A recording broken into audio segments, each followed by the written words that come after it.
అందరికీ నమస్కారం.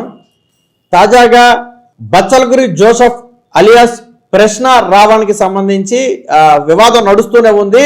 ఒక పక్క ప్రభుత్వం కేసులు పెట్టడం, మరొక పక్క బెయిల్ తెచ్చుకోవడం. అయితే తాజాగా కొన్ని కఠిన సెక్షన్లు, ఉపా లాంటి కొన్ని కీలకమైనటువంటి సెక్షన్లు పెట్టడంతో ప్రస్తుతానికి జోసెఫ్కి అయితే రిమాండ్ విధించారు 18 వరకు. అయితే జోసెఫ్ ని ఇప్పుడు వెనకేసుకు రావటం కొంతమంది వైసీపీ నాయకులకే నచ్చటం లేదు. ఎందుకంటే యాంటీ హిందూ కార్యక్రమాలను ప్రోత్సహిస్తూ హిందూ వ్యతిరేకిగా ముద్ర వేసుకున్నటువంటి జోసెఫ్ ని వైసీపీ పార్టీ సమర్థించడం ద్వారా మేము కూడా హిందూ వ్యతిరేకే అని చెప్పాలనుకుంటుందా? జగన్మోహన్ రెడ్డి అదే కావాలనుకుంటున్నాడా?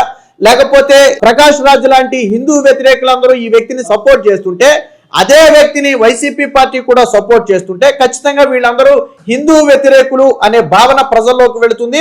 వీళ్ళు అదే కావాలనుకుంటున్నారు అని చెప్పి వైసీపీకి ఎప్పుడూ వెన్నుదన్నుగా నిలిచి వైసీపీకి అనుకూలంగా అనేక సందర్భాల్లో మాట్లాడినటువంటి జర్నలిస్టు సాయి కూడా ఒక ఇంత తీవ్ర ఆగ్రహం అయితే వ్యక్తం చేశాడు.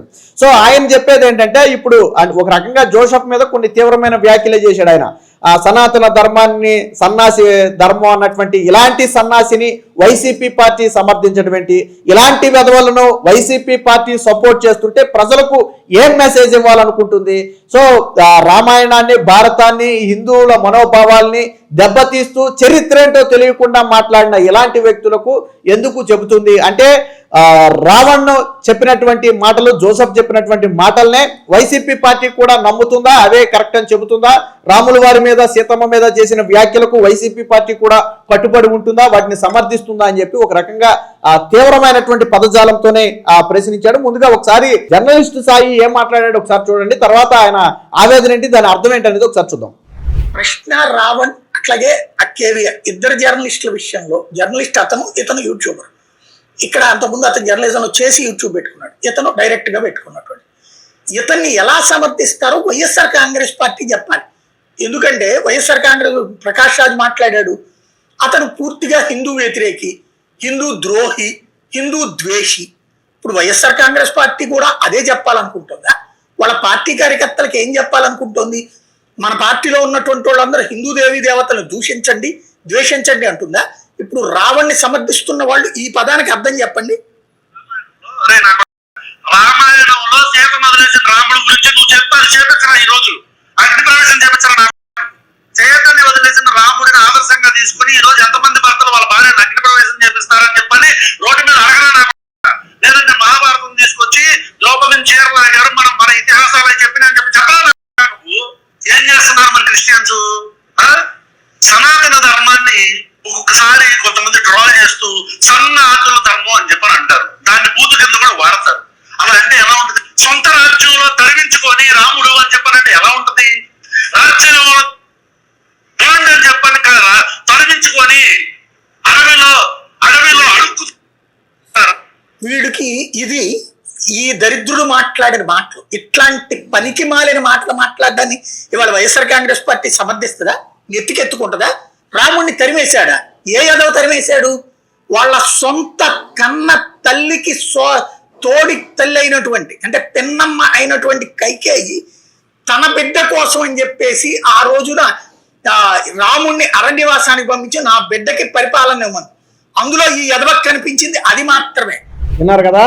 సో ఒక ఆడియో క్లిప్ ని ప్లే చేసి గతంలో రాముల వారి మీద కావచ్చు, సీతమ్మ మీద కావచ్చు, లేదా సనాతన ధర్మాన్ని సన్నాసుల ధర్మం అనటం కావచ్చు, లేదా గతంలో ద్రౌపది చీరలాగటం కావచ్చు, వీటన్నిటికీ కూడా చరిత్రలో కొన్ని విధానాలు అంటే ఒక స్టోరీ ఉంది, హిస్టరీ ఉంది ప్రతిదానికి. ఇప్పుడు రాముల వారు అడవుకి ఎందుకు వెళ్ళారు, లేదా సీతమ్మని ఎందుకు అడవు పంపారు, సో వీటన్నిటికీ ద్రౌపది చీరలాగటం వెనక గత జన్మల చరిత్ర ఏంటి, ఇవన్నీ కూడా ఒక స్టోరీ. సో ఈ స్టోరీల గురించి ఏమీ తెలియకుండా కేవలం జరిగినటువంటి ఆ ఘటనల ఆధారంగా చేసుకుని, ముఖ్యంగా ఎవరైతే యాంటీ హిందూ వ్యక్తులు మాట్లాడతారో, ఇక్కడ ప్రకాష్ రాజును కూడా హిందూ ద్రోహి, హిందూ వ్యతిరేకనే స్వయంగా సాయి కూడా చెప్పాడు.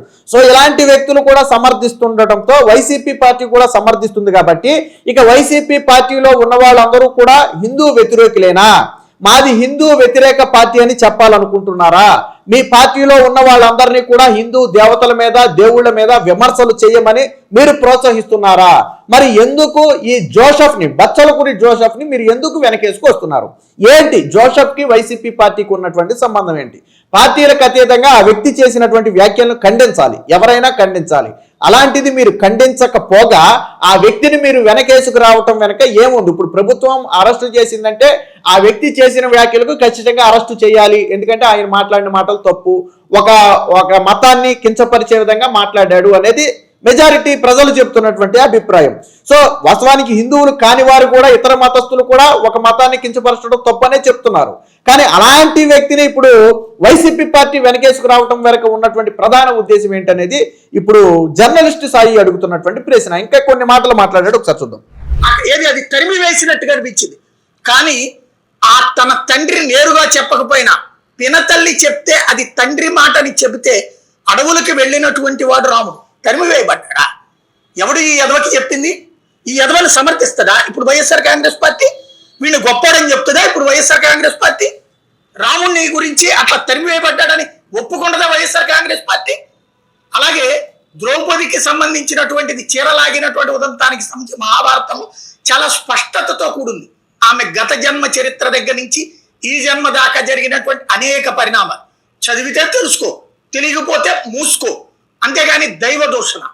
అదే సందర్భంలో క్రిస్టియన్స్ కి సంబంధించిన దేవుళ్ళనో లేకపోతే ముస్లింలకు సంబంధించిన దేవుళ్ళనో వాళ్ళు చేస్తున్న రాడికల్ వాదాన్ని విమర్శిస్తున్నారు తప్ప హిందుత్వవాదులు ఆ దేవుళ్ళ దూషణకు పాల్పడితే తప్పంటున్నారుగా, కేసులు పెడుతున్నారు కదా. నూపూర్ శర్మది ఏమైంది, రాజాసింగ్ ఏమైంది?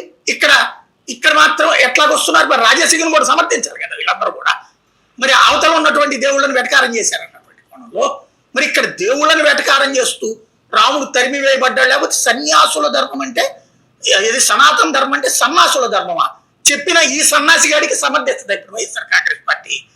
రావణ అనేటటువంటి వాడు వాగే ఈ వాగుడికి వైఎస్ఆర్ కాంగ్రెస్ పార్టీ ఏమన్నా దత్తత తీసుకుంటుందా? ఇప్పటికీ కనీస జ్ఞానం లేకపోతే వైఎస్ఆర్ కాంగ్రెస్ పార్టీ రావణ్ణి వెనకేసుకొస్తే సనాతన ధర్మ విరుద్ధ పార్టీ అని ప్రజలకు చెప్పుకోవాల్సి వస్తుంది.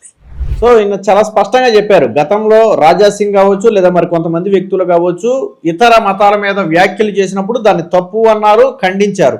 ఇప్పుడు వైసీపీ పార్టీ హిందూ వ్యతిరేకగా ముద్ర వేసుకున్నటువంటి ఇలాంటి వ్యక్తిని గన సపోర్ట్ చేస్తే, ఆయన చాలా చాలా తీవ్ర పదజాలంతో మాట్లాడాడు. సనాతన ధర్మాన్ని సన్నాసుల ధర్మం అన్నటువంటి ఇలాంటి సన్నాసిని వైసీపీ పార్టీ సమర్థిస్తుంది అంటే మీ స్టాండ్ అదేనా అని చెప్పి ఒక స్ట్రైట్ క్వశ్చన్ అడిగారు. సో ఇది చాలా మంది ప్రజల్లో ఉన్నటువంటి భావన. ఇదేంటి, ఆ వ్యక్తి మాట్లాడిన మాటలు తప్పు కదా, పార్టీ ఎందుకు ఇన్వాల్వ్ అవుతుంది ఇందులో? దీంట్లో పొలిటికల్ గా ఎక్కడా లేదు కదా. పవన్ కళ్యాణ్ మీద విమర్శలు అది వేరే విషయం. సరే, దానిలో పవన్ కళ్యాణ్ విమర్శించాడు అని మాత్రమే ఆ వ్యక్తి మీద చర్యలు తీసుకుని ఉంటే ఖచ్చితంగా సరే, దాన్ని కొంత వైసీపీ పార్టీ వెనకేసుకు రావడంలో ఒక పార్టీగా ఒక అర్థం ఉంది.